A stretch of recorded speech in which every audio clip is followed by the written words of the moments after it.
בעזרת השם,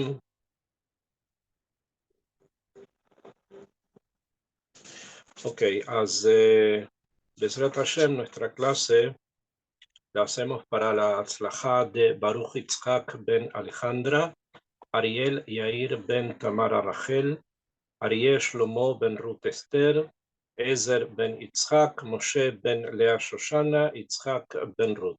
Son los alumnos de Ella Torah Latino que están en este momento en el frente combatiendo. Que Kadosh Baruj Hu los proteja a ellos y a todos nuestros soldados, que los devuelva sanos y buenos a sus casas, que Bezrat Hashem podamos ver a los secuestrados libres pronto y a todas las personas heridas, que Bezrat Hashem a todos los enfermos, a Kadosh Baruj Hu les mande refuah shlema.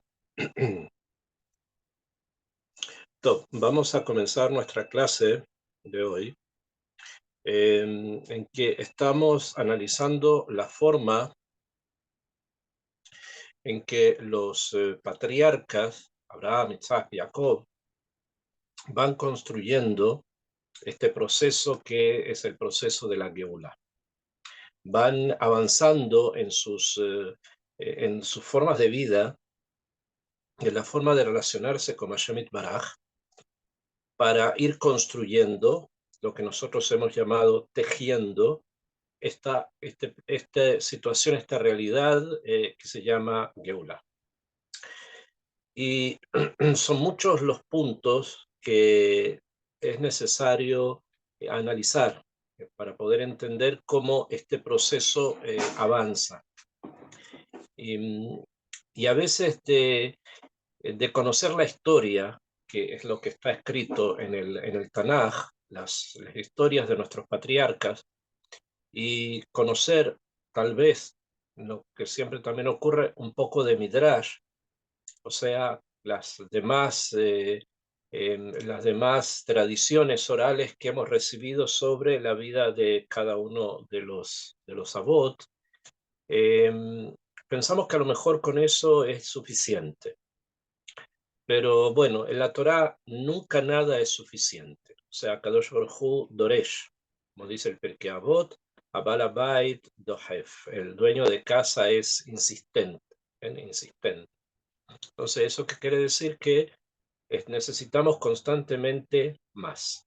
O sea, necesitamos profundizar más, necesitamos introducirnos más, necesitamos vincularnos más. No hay un punto en el que alguien diga llegué. No existe. Siempre hay más. Entonces, también en la forma de entender la vida de los Avot y la forma de comprender su proceso y lo que ellos vivieron y las enseñanzas que nosotros podemos sacar de la forma en que ellos vivieron, también sobre eso hay mucho. Se puede estudiar mucho, y no solamente se puede, sino que se debe. Y es una forma de abrir los portales de nuestra conciencia, de abrir los portales de nuestra realidad interna y comunicarnos con Hashem Yitbaraj. Esta forma de vida, con una constante apertura de portales, ha sido precisamente lo que le ha dado fuerza a nuestro pueblo por tantos años y en circunstancias tan difíciles. Y hoy día que estamos viviendo probablemente lo más complejo que ha vivido el pueblo judío desde el Holocausto, ante un peligro tan grande con el que estamos, necesitamos fortaleza, una fortaleza real, no una fortaleza material, sino una fortaleza real. Y esa lo da la vuelta constante a nuestras fuentes, a nuestros libros, a nuestras letras.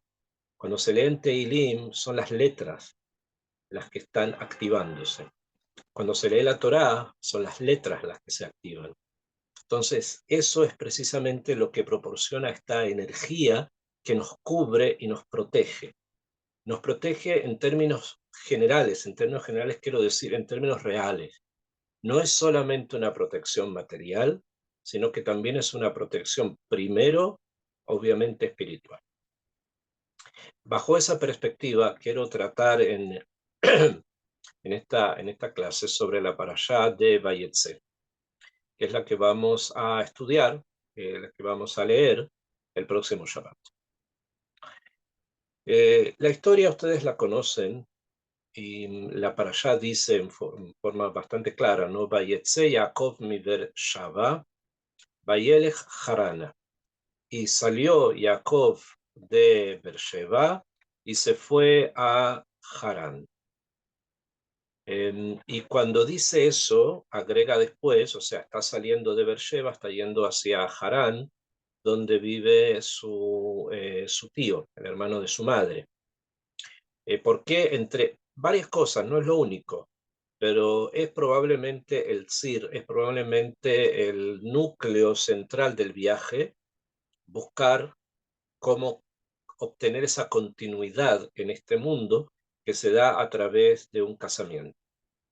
Y de la misma manera que Abraham envió a Eliezer a buscar una esposa para Isaac en la familia de su hermano, los que están allí en la Mesopotamia, allá arriba, son los descendientes de Nahor, el hermano de Abraham.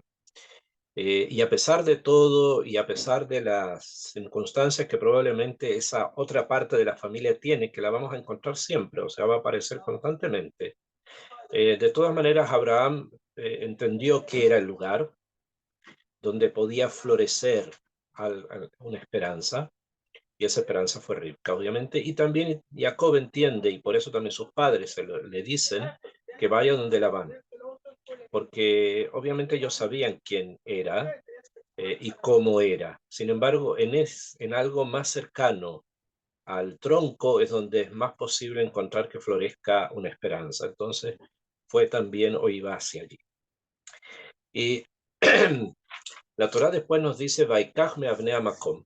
Tomó o sea, Vaifkaba makom, primero dice en el pasuk que estoy leyendo en el capítulo 28, en el versículo 10, comienza 10, ahora el 11 dice, Vaifgaba makom, y se topó con el lugar, Vayalem Sham, y pernoctó allí, pasó la noche allí, Kiba Hashemesh, porque se puso el sol, Vaikach me avnea makom, y Jacob tomó de las piedras del lugar, Vayasen Merah Shotav, y lo puso alrededor de su cabeza. Vaishkav Bamakom, y se acostó a dormir en ese lugar. Después, en el Pasuk 12, aparece el famoso sueño de la escalera. Y dice lo siguiente, o sea, ya ocurre algo, llega a un lugar, que en ese lugar él va a tomar unas piedras para dormir, ponerse alrededor de la cabeza para protegerse de animales, todo lo que eso signifique, ¿no? Y se quedó dormido. Y dice después en el Pasuk Yud Bet, en el Pasuk 12, Vaya Halom, y soñó, o sea, tuvo un sueño. Vejine, he aquí, Sulan Motzab Arza. Él vio en el sueño una escalera que estaba dispuesta, estaba puesta hacia la tierra, o sea, no estaba puesta en la tierra, sino hacia la tierra. Beroshó, y la cabeza de esta escalera, Magia a Shamaima, llegaba hasta el cielo. O sea, era una escalera que estaba suspendida en el aire. Vejine, he aquí, Malaje Elohim, ángeles de Dios, Olim subían Veyordim Bo, y bajaban por ella, por la escalera. ¿Okay? Esta es el sueño consta de 3 partes. Esta es la primera parte del sueño. Si tenemos tiempo, vamos a tratar de ingresar también en la segunda parte del sueño y en la tercera, que son muy importantes. Pero quiero yo centrarme en la primera parte del sueño, que es la visión de la escalera. Primero dice la Torá que Jacob tuvo un jalón, un sueño. O sea, soñó. Pero cuando la Torá nos revela esto, porque es una revelación lo que estamos delante de una profecía. ¿Bien? Cuando nos revela esto de que hubo un sueño, es obviamente porque a través del sueño es posible entrar a un nivel diferente de comunicación. ¿Bien? El sueño no es la vigilia, o sea, no es estar despierto. En el estar despierto yo tengo niveles de comunicación. Mejor estamos hablando, puedo ver cosas que hay a mi alrededor, puedo entender, podemos estudiar y podemos construir, viajar, etc. En la vigilia, cuando yo estoy conectado con esta realidad, al estar despierto, yo tengo un nivel de comunicación con esta realidad. Cuando una persona duerme y tiene un sueño, en hebreo la palabra halom, que significa sueño, no confundir con halon, que significa ventana. Cuando una persona tiene un halom, un sueño, desde la perspectiva de la palabra, ustedes saben que el hebreo es el idioma de la palabra, o sea, es el idioma del dabar, del dibur que hace dabar, o sea, del habla que se transforma en algo, ¿no? Entonces, la forma de entender los conceptos es ir precisamente al shoresh, a la raíz de la palabra. Y de la palabra halom, o sea, de este shoresh, het lamet mem, viene también en hebreo, cosa que ya hemos mencionado en algunas ocasiones, viene la palabra helmon. Helmon. Helmon es la yema del huevo. Se llama en hebreo helmon. Es una palabra que es la palabra para decir la yema del huevo, de la misma manera que la clara se llama helbon de halab, de leche, helbon, y la yema se llama helmon. ¿Okay? Hay a veces, es un poco curioso, ¿no? Porque hay muchos israelíes que a veces, no, puede ser que lo conozcan las palabras, pero es más popular decir lo blanco del huevo, lo amarillo del huevo, ¿no? As, pero la palabra es gelmón. Gelmón es la yema. ¿Y qué tiene que ver con los sueños? ¿Por qué se relaciona esto con los sueños? Porque la yema en el huevo es la parte más profunda, la parte más interna del huevo es la yema. Y es ahí donde se forma también el embrión, si es que va a haber un pollo en el futuro, ¿no? Y el sueño es lo más profundo que existe en el ser humano, donde también se forma un embrión. De la misma manera que la yema se forma, que es lo profundo, se forma algo, puede crecer algo, puede salir algo, también en el sueño de las personas, allí hay como una especie de fábrica de algo que puede salir de allí.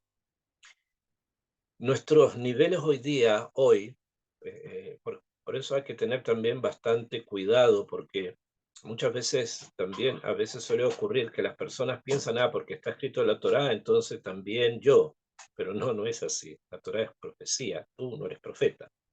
Entonces el hecho de que tú tengas sueños no quiere decir que estés a la altura de los sueños que se han escrito en la Torá, que son proféticos. Son realidades distintas.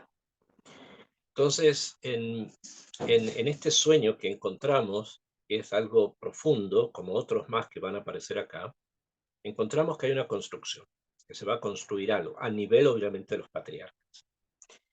Y la pregunta es ¿qué? ¿Qué es lo que vamos a encontrar construido a partir del sueño de Jacob de la escalera?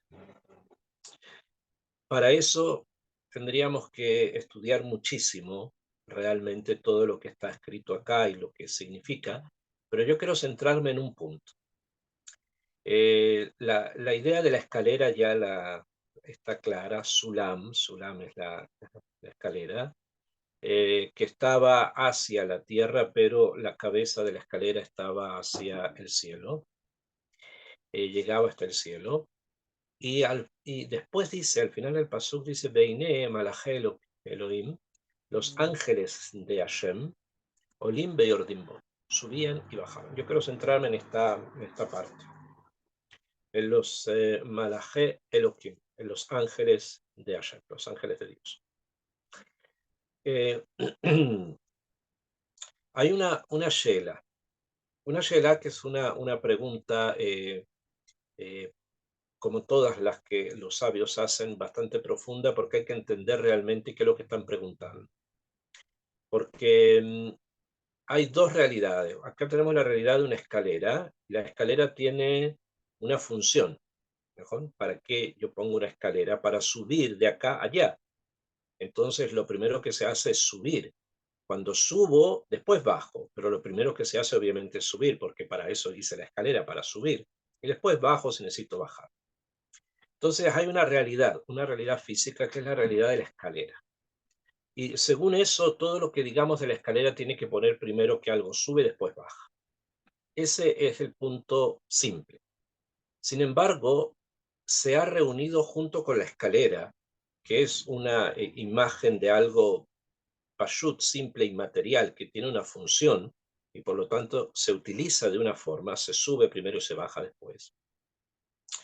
Y se ha puesto sobre esta escalera ángeles. Y se ha dicho de estos ángeles que suben y después que bajan. Y esto causó una pregunta en los Jajamim, y que va a tener que ser respondida.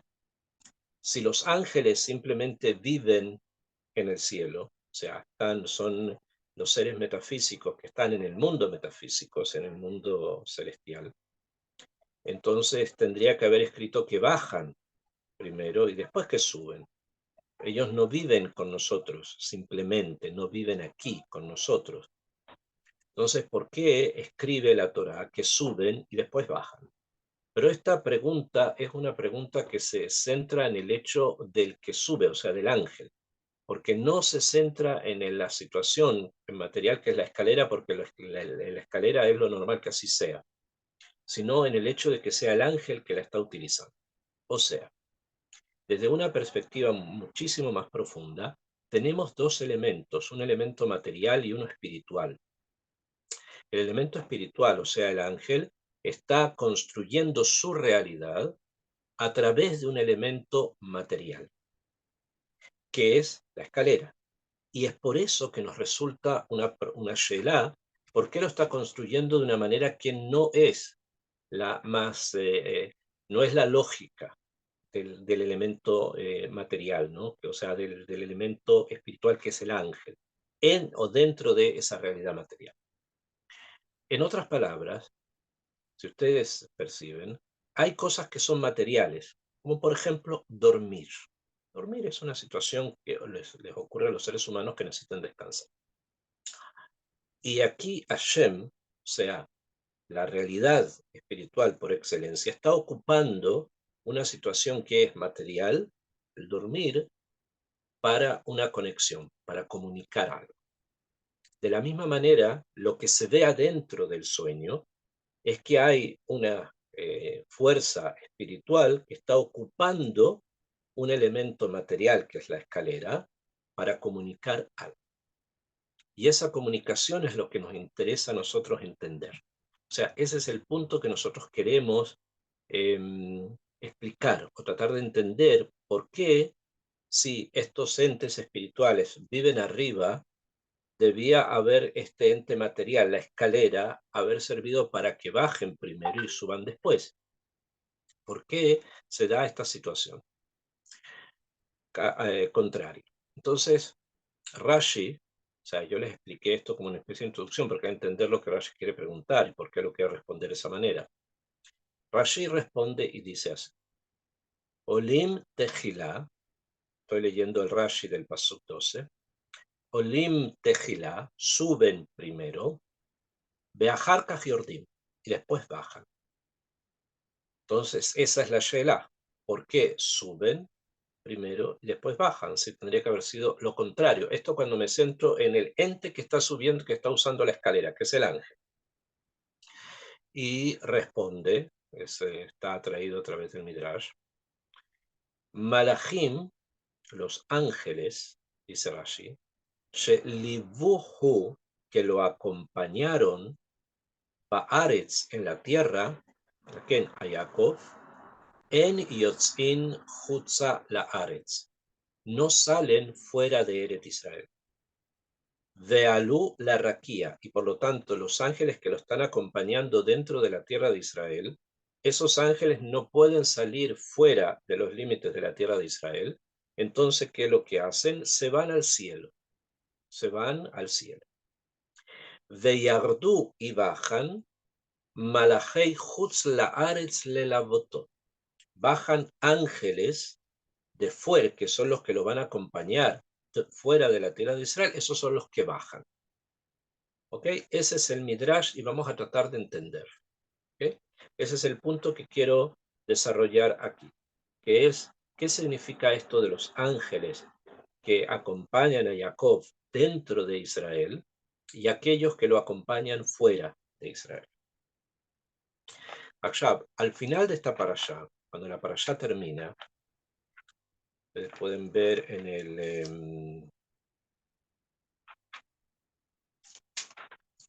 el Perek, en el capítulo 32, en el capítulo 32, en el Pasuk Bet, 32:2, en el versículo 2, la Torá dice así. Estamos hablando acá cuando, para que sepan, la parashá comienza y Jacob yéndose a Jotzlares, yéndose a la casa de su tío. Y termina cuando él vuelve. ¿Bien? O sea, cuando él vuelve, con todo lo que eso significa, su familia, sus hijos, sus mujeres, él vuelve.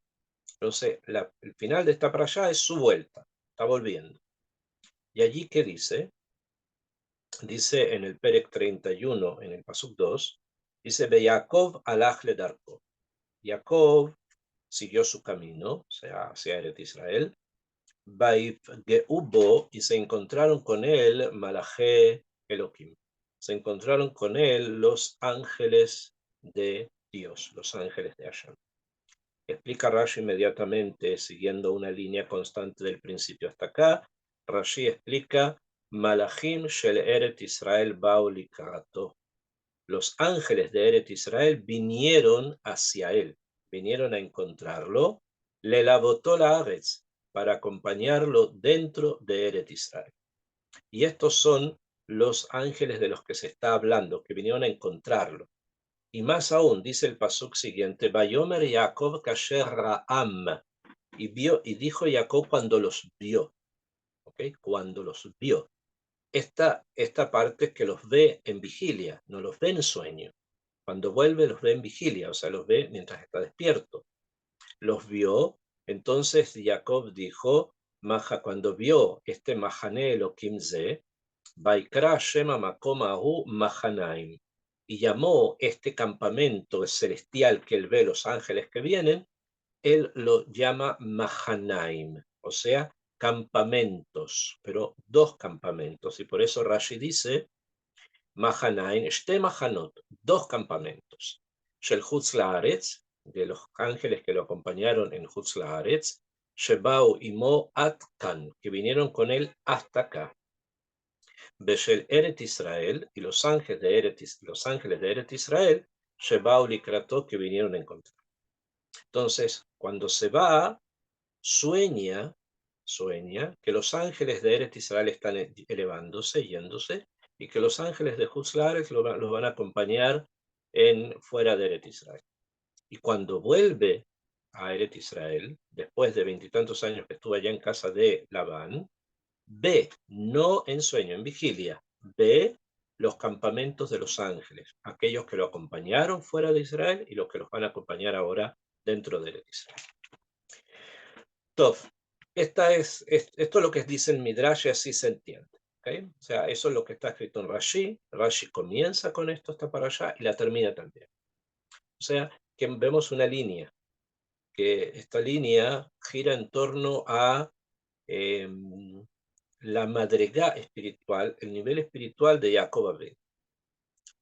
que al parecer el hecho de que está rodeado de un tipo de ángeles en Eret Israel y de otro tipo de ángeles fuera de Eret Israel, nos indica que la forma en que él tiene de conectarse es distinta dentro de Israel que fuera de Israel.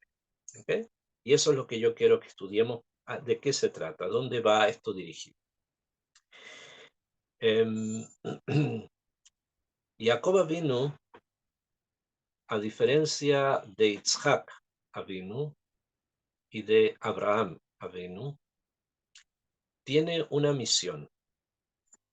Y esta misión, todos tienen una misión, obviamente, pero la misión de él es especial como la fue la de Yitzhak y como fue de Abraham, que está relacionada con algo. O sea, se relaciona con algo específico. En los tres hubo esta relación, pero desde puntos de vista distintos.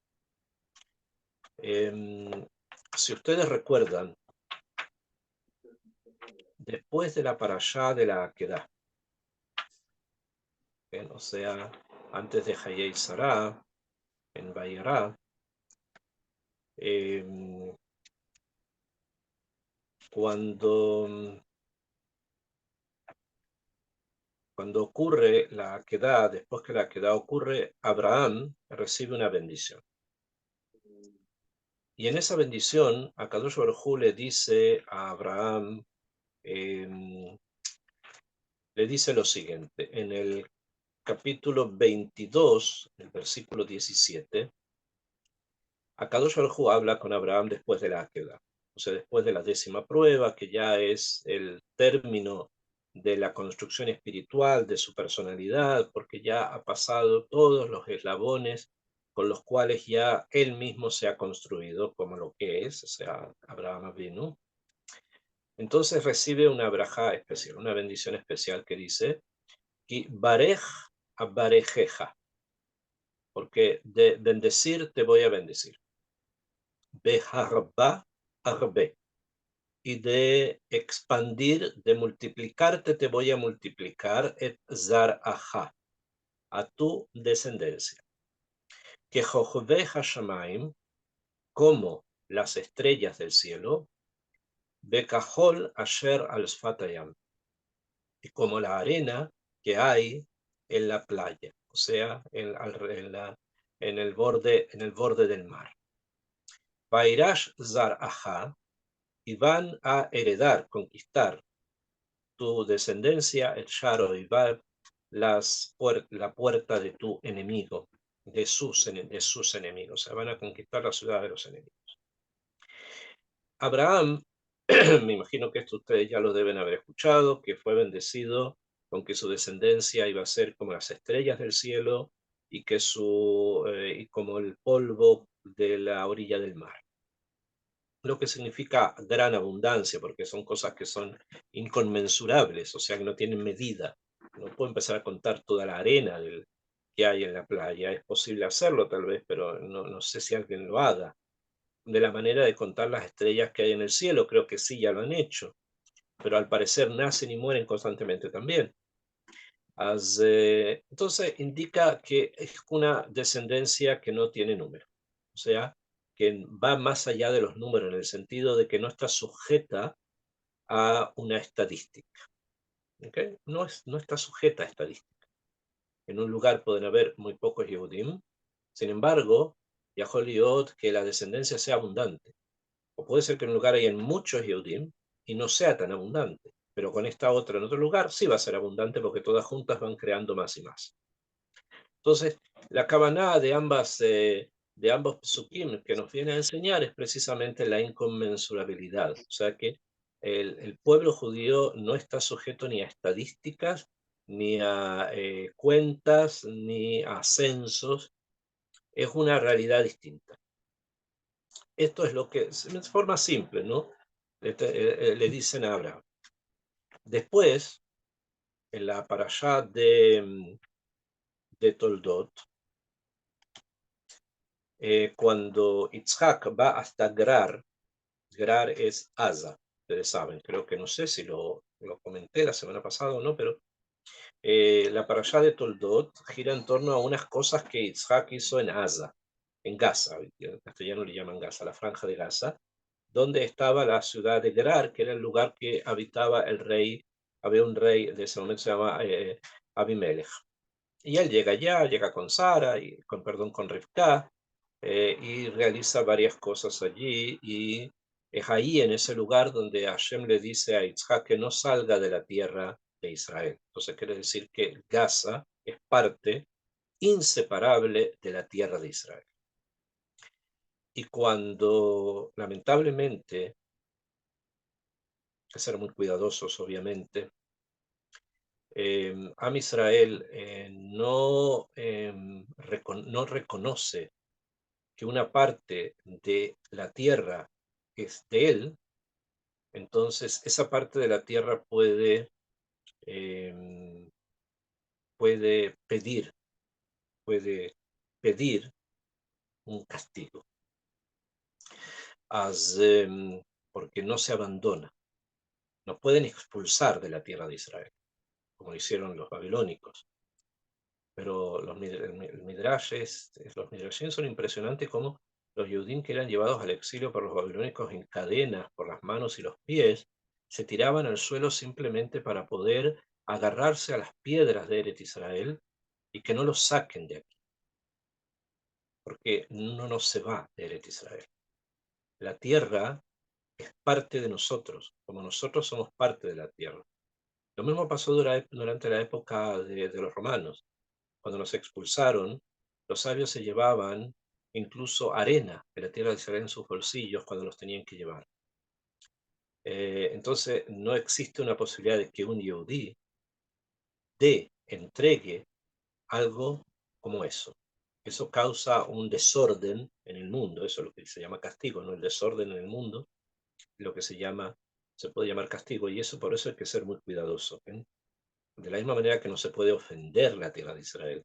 No se puede decir, por ejemplo, que hace demasiado calor en Israel, o que hace demasiado frío, o que es muy difícil vivir acá, o una serie de cosas que a veces la gente dice por dolor o por circunstancias. Hay que cuidarse. La tierra de Israel tiene una fuerza especial que no es posible ofender. Ahora, Yitzhak está allí, está en Gerar, y ahí Hashem lo bendice, le da una bendición. Y escuchen muy bien la bendición que Hashem le da a Yitzhak. Y dice, Behirbeti et zaraha. Voy a aumentar tu descendencia, lo mismo que le dijo a Abraham. Voy a aumentar tu descendencia, que kochbe hashamaim, como las estrellas del cielo. Benatati le zarajá et kola aratzot a él, y le voy a dar a tu descendencia todas estas tierras que ahora tú estás mirando son de tu descendencia. Beit barjú bezarajá, y se van a bendecir con tu descendencia kol goyei haaretz, todos los pueblos de la tierra. Es la misma bendición que le da a Abraham. Sin embargo, con Abraham está mencionado el cielo y la arena del borde del mar, o sea, la tierra. Con Yitzhak están mencionados solamente las estrellas del cielo, solo las estrellas del cielo. Y cuando aquí, en nuestra parashá, Akadosh Baruj Hu bendiga a Jacob, le va a dar una bendición a Jacob, que esto aparece en el Pasuk 14, el 28-14, dice, Vehayá Zar Ajá, va a ser tu descendencia, Ka'afar Haaretz, como el polvo de la tierra. Ufarazta, te vas a extender Yama hacia el mar, Bekedma hacia el oriente, Betzafona hacia el norte, Vanekva hacia el sur. Benibrejú Bejai, se van a bendecir contigo, Kol Mishpejota Adama, todas las familias de la tierra, Ubezar Eja, y con tu descendencia. Aquí con Jacob, ¿qué se menciona? Se menciona el polvo de la tierra. Con Yitzhak, ¿qué se menciona? Se mencionan las estrellas del cielo. Y con Abraham se mencionan ambas cosas, el cielo y la tierra. El cielo, estrellas, y la tierra como la arena del borde del mar. Las, obviamente las metáforas y los símbolos que se están ocupando son muy importantes, porque hay que, si entendemos lo que es, vamos a entender qué es lo que quiere decir, ¿no? Porque si yo no entiendo qué es digamos que no soy una persona que sabe de arena, no conozco la arena, de que está a la orilla del mar, entonces probablemente no entienda mucho de qué se trata, cuál es el símbolo, ¿no? Lo mismo con el polvo de la tierra o las estrellas del cielo. Entonces, vemos que Jacob tiene en su mano va a tener en su mano una bendición de reproducirse, ¿no? Y a eso, como dije, es el punto central, el eje al que gira todo ese viaje donde su tío. Pero esto él lo hace con una perspectiva bastante compleja que gira en torno al polvo de la tierra, porque esa es la imagen, ese es el símbolo que a él se le entregó, el polvo de la tierra. Mientras que su padre, Isaac, su símbolo fueron las estrellas del cielo. Y Abraham, que lo junta a ambos, tiene también el cielo y también la tierra. No se olviden que las primeras brajot de la Shemonah Esrei, que nosotros decimos, la brajá primera termina, que se llama Abot, termina con Magen Abraham. Quien termina Baruch Atah Hashem, Magen Abraham. O sea, Abraham recoge a Abraham, como es el comienzo, entonces en él están ambas cosas, también el cielo y también la tierra. Pero hay que entender qué es el cielo y la tierra. El cielo obviamente significa todo lo espiritual, toda la carga espiritual grande, completa, en donde está obviamente en el Shammai, desde el punto de vista que la Torah lo quiere enseñar. Y la tierra está el lugar donde esa fuerza espiritual tiene que demostrarse. O sea, aquí, en el aquí y en el ahora es donde la fuerza espiritual tiene que verse, tiene que expandirse, tiene que mostrarse, construirse, es aquí, en la tierra. Por eso a Abraham le dijeron, vas a ser como las estrellas del cielo y vas a ser también como la arena que está a la orilla del mar. Y Abraham lo tomó, lo usó y cumplió con eso. Vemos, por ejemplo, que hizo almas en Harán, está escrito que trajo personas a las que él había convertido, se le había comunicado la idea de la espiritualidad y la idea del monoteísmo. O sea que él toma la espiritualidad, que es el cielo, y se la mete adentro de una persona. Y esa persona es como si él la creara. Eso, o sea, es la imagen máxima de poder manejar las fuerzas espirituales dentro de la naturaleza. Porque cambiar a una persona de ser idólatra a que sea una persona monoteísta, eso es bastante, bastante más importante y difícil que construir pirámides en Egipto o en Yucatán. Es bastante más profundo y bastante más intenso. Y Abraham lo logró. Abraham lo logró. Entonces él tiene ambas fuerzas y al tenerlas, las hereda, las entrega.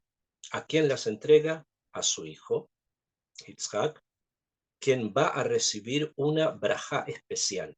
También, como les dije, la reproducción está aquí integrada, pero está integrado a partir, obviamente, de una braja que tiene que ver con el cielo únicamente. ¿Por qué? Si acabamos de decir que la misión es traer el cielo y meterlo dentro de la tierra, le digo que es ingresarlo aquí, como lo hizo Abraham. Isaac es un poco diferente en ese punto. Isaac es como si fuese un motor, y en un coche hay un motor, ¿bien? Y yo viajo porque ese motor está funcionando bien. Entonces, la fuerza de Isaac es una fuerza 100% espiritual. Por eso él es puro. Él fue corbán, fue un sacrificio. No salió de la tierra de Israel porque fuera de la tierra de Israel, ustedes seguramente deben saber, hay una tumá, hay una impureza. Cuando uno sale se impurifica. ¿Ven? Entonces, él no sale porque además era olatemimá, era un corbán, se había transformado en un corbán, entonces no podía salir del lugar santo. Y esa capacidad que él tenía de ser lo que es, estar en la tienda y no tener una conexión directa con la realidad impura, eso es lo que significa que fue ciego, esto da una energía tan grande que todos se podían nutrir de él. También nosotros podemos aprovechar esa energía que Itzhak tiene y llevarla a nuestra vida y transformarla dentro de nuestra vida como Abraham mismo lo hizo. Pero él es el motor y el motor está en su lugar y tiene su función. Esto es Itzhak. Eh, Se ve en muchos lugares que esto es y lo que significa cuando excava los pozos. Es también una historia que hay que entender. Itzhak busca dentro de lo material lo espiritual, porque su vida es lo espiritual. Entonces, excavar un pozo es buscar agua dentro de la tierra, o sea, buscar lo espiritual que está dentro de lo material y elevarlo a ese nivel espiritual en el que él vivía. Eso es Itzhak. Y después viene Jacob, que su brajá está centrada en la tierra, o sea, está centrado en los entes materiales. Y la Shelah es ¿por qué? Si nosotros ya habíamos leído en la parashá anterior que en su nacimiento y después cuando crece, se identifican dos cosas con él. Una que es un Ishtam, una persona íntegra, y Yoshev Oalim, y que se sienta en una tienda, o sea que estudia Torah. Entonces es una persona íntegra. Íntegra quiere decir que es como Itzhak en cierto sentido, o sea, vive conectado con un mundo ideal. Y por otro lado, está estudiando todo el tiempo.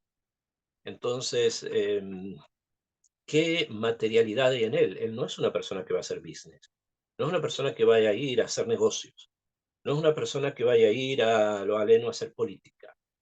¿Eh? No es ese tipo de persona. Él no está en estas direcciones de ninguna de esas cosas. Entonces, ¿por qué la Torá, acá, en el sueño, Akadosh Baruj Hu lo relaciona con el polvo de la tierra, que es exactamente todo lo material, la organización social, el trabajo, la agricultura, el progreso material? Y lo vamos a ver a Jacob haciendo muchas cosas también a nivel del Midrash. En el Midrash nos cuentan que fue él el que creó las monedas con nombre, cosa que es algo muy, pero lo más completamente material que puede existir, ¿no? El trabajo con el dinero, que precisamente las personas que trabajan con el dinero son las personas menos conectadas con algo más elevado, más espiritual, ¿no? Entonces, ¿por qué él se relaciona con eso? Y aquí viene el gran paso, que nosotros lo vemos con respecto a los ángeles. Si bien Jacob es como Itzhak, en muchos sentidos, ¿no? Sin embargo, en el nacimiento de ambos, en el nacimiento de Itzhak, perdón, en el nacimiento de Esav primero y de Jacob después, había una simetría que tendría que haberse conjugado, tendría que haberse complementado un hermano con otro. Es las ideas que tenía Itzhak. A pesar que Rivka al parecer no las compartió tanto, entendió que no se iba a dar, pero por lo menos había un proyecto mínimo en que cada uno de los hermanos complementa al otro. Por las circunstancias que nosotros ya conocemos, eso no se da. Y entonces, ¿qué es lo que queda?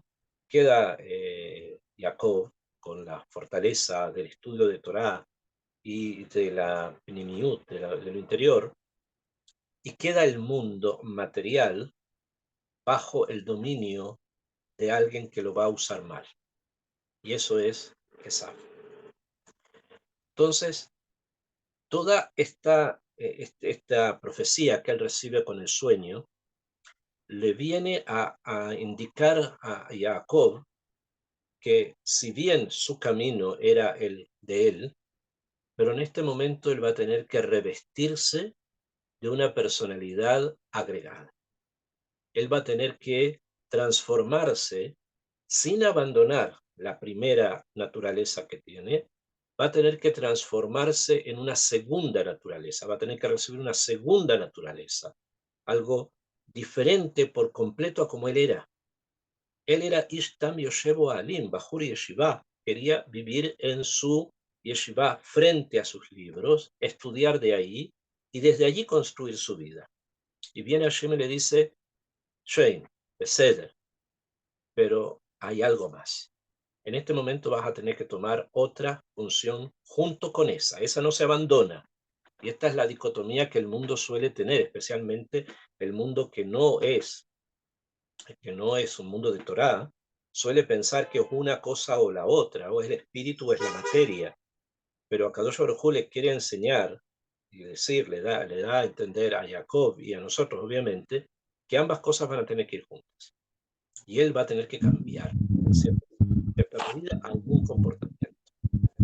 Y esto es lo que dice acá Rashi, que los ángeles que lo arropaban dentro de la tierra de Israel, los ángeles estos, se van al Shamaim porque es algo que es la personalidad de Jacob que va a quedar una especie de stand-by, va a quedar como congelado por un tiempo, esa personalidad espiritual extraordinaria que él tenía, va a quedar como congelada y recibe otros ángeles, o sea, recibe otra personalidad.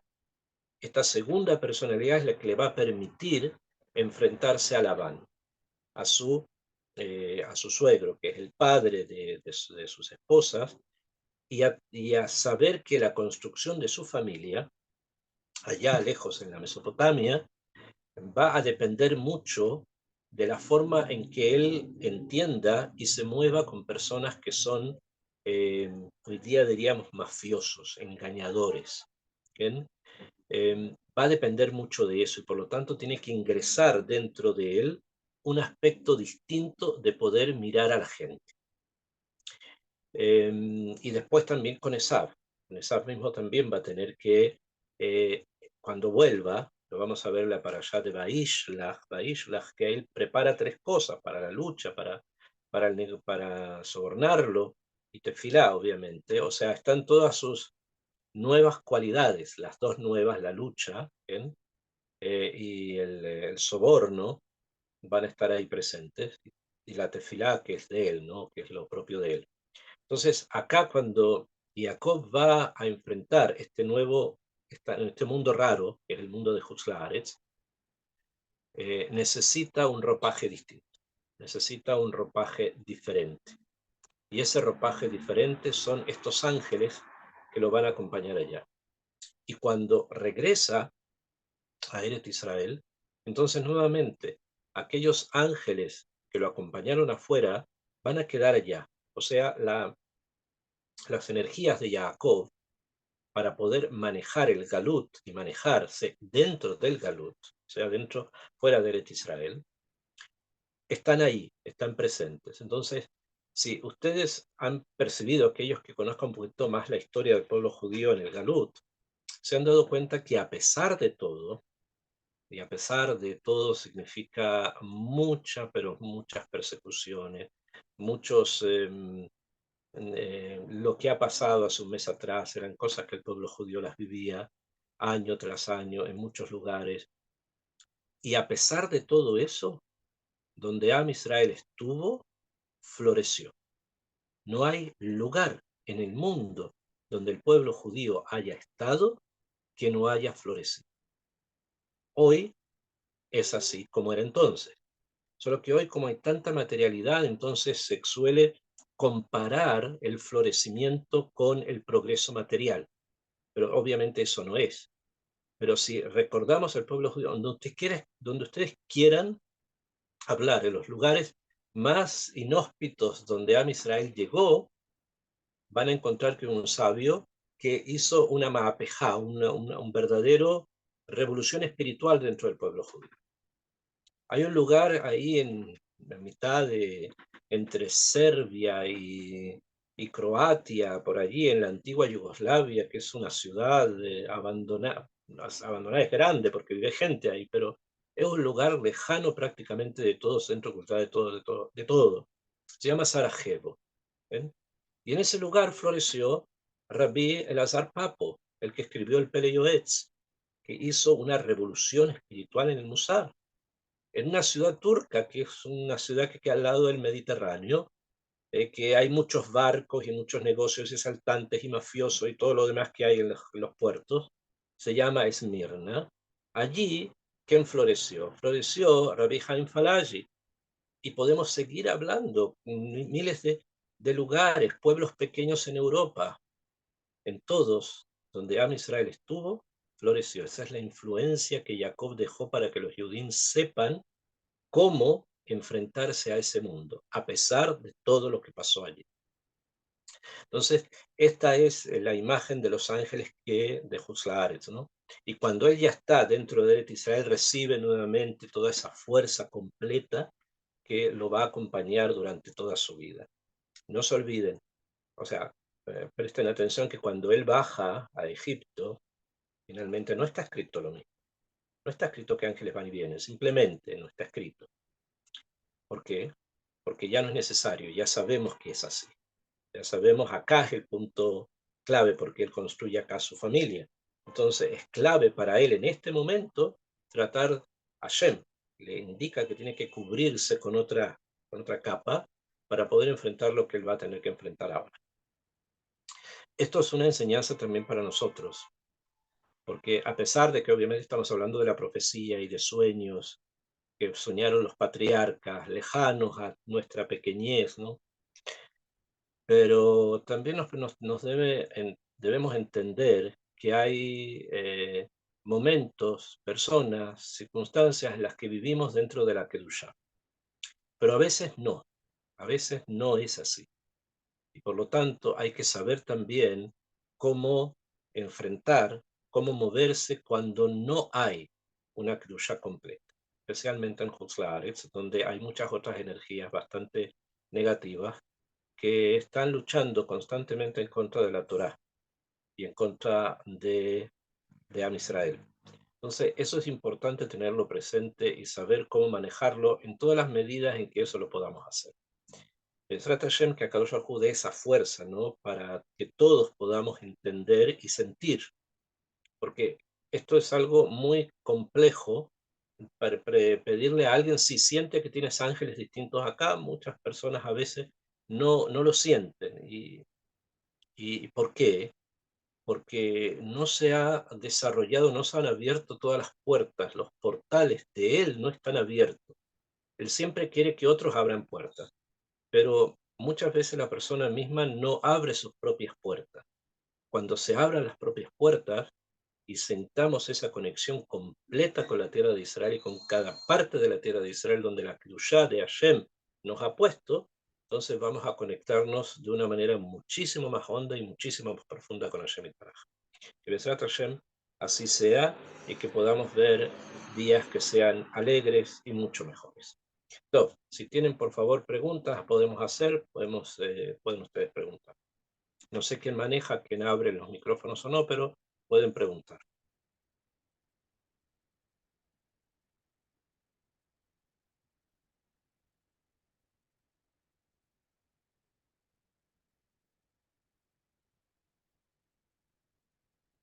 Si no, me pueden mandar en un chat también, creo, ¿no? Pueden escribir al chat y me lo comunican, pueden mandar la pregunta. Rap, ¿me Bien. escucha? Sí, Eh, no sé si nos podría precisar un poco más esa primera parte en donde describe que Jacob estuvo en Gaza y cómo, o sea, ahí me Itzhak, quedó, no Jacob, Itzhak estuvo en Gaza. fue Isaac, Itzhak. y que quedó, o sea, que debía permanecer ahí, o sea, no, me perdí ahí en un momentico, si se No, puede. él le dice a Shema Itzhak cuando está en la franja de Gaza que no puede salir de la tierra de Israel. Entonces de ahí entendemos que ese lugar es parte de la tierra de Israel. Todo lo demás también es parte de la tierra de Israel, pero él se lo dijo ahí, en ese lugar. Pues podría haber dicho, si hubiera estado en Beersheba, se lo hubiera dicho en Beersheba, si hubiera estado en el Golán, se lo hubiera dicho en el Golán. Pero en ese momento, como él pensaba viajar a Egipto, y el camino para llegar a Egipto es pasar por la franja de Gaza, entonces le dijo ahí que a Egipto no baja, Mm, no sale de Israel. ok. ¿Cuándo ocurrió la división de qué y qué? Perdón, ¿alguien preguntó sobre una división?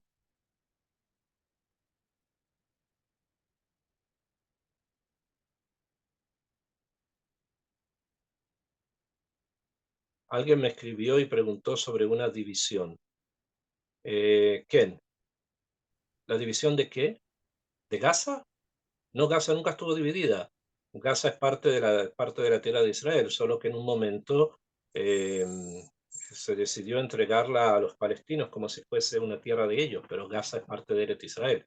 Además, en castellano se llama Gaza, pero en hebreo se dice Aza, y es parte de la tierra de Israel como Tel Aviv, como Betel, como Shiloh, como Jerusalén. Es parte de nuestra tierra, pertenece a la heredad de Yehudá, es de la Najalá de Yehudá. Ya, ok, gracias, Rabino. Rabino, ¿el video está siendo grabado? Sí, yo creo que sí, me parece que alguien lo grabó. Ah, ya, ok. A ver si usted me lo puede compartir, Rabino, con el debate Aliana. Ujú. Ok. ¿Hay alguna otra pregunta?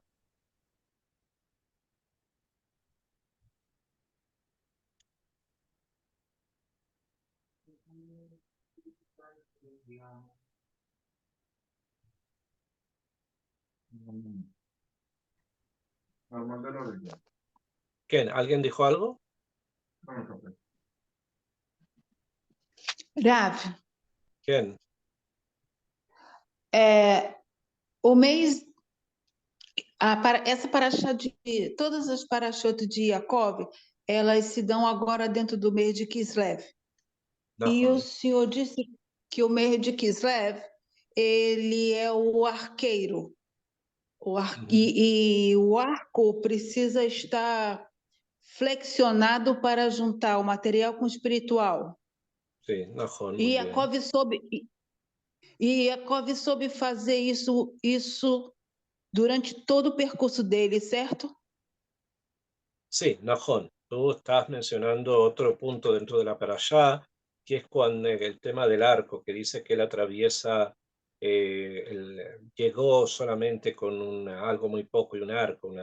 Hay un pasú que habla de eso, porque justamente Sim. este mes, que es el mes del arquero, tiene que ver precisamente con Jacob y juntar lo espiritual con lo material. Akshab, él es Então, espiritual, pero lo que él tiene que hacer es precisamente trabajar lo material para poder arrancarlo de las manos de Esab. Ese es el polvo de la tierra del que estamos hablando ahora. então Yaakov tinha com ele a luz primordial que é representada por nós outros agora em Hanukkah. Ken, obviamente, porque Jacob es enterrado el primer día de Hanukkah, entonces se relaciona también esa luz que se produce en ese momento, se va a implementar, se va a poner mucho más fuerte precisamente en Hanukkah, que es el primer día de Hanukkah, donde se implementa en forma mucho, mucho más fuerte esa luz, que es justamente la posibilidad de poder traer lo espiritual dentro de lo material, como por ejemplo encender una vela, ¿no? El fuego es algo completamente Sim. ruhaní, espiritual, que se enciende a través de elementos materiales, que son el aceite, la mecha, etcétera. Sim, por isso Yaakov pôde encontrar com Esaf e sair vitorioso nesse encontro, porque ele tinha o esplendor da luz. No, Juan, solo que en el primer encuentro no va a ser por completo, sino que se va a necesitar un segundo encuentro, que es el definitivo, del que Besrat Hashem vamos a hablar. Voy a explicar qué es lo que significa el primer encuentro, el segundo encuentro, son varios que tuvo, ¿no? ¿Qué es lo que significa la luz? Cómo la luz continúa, cómo se manifiesta toda esa luz. Obrigado.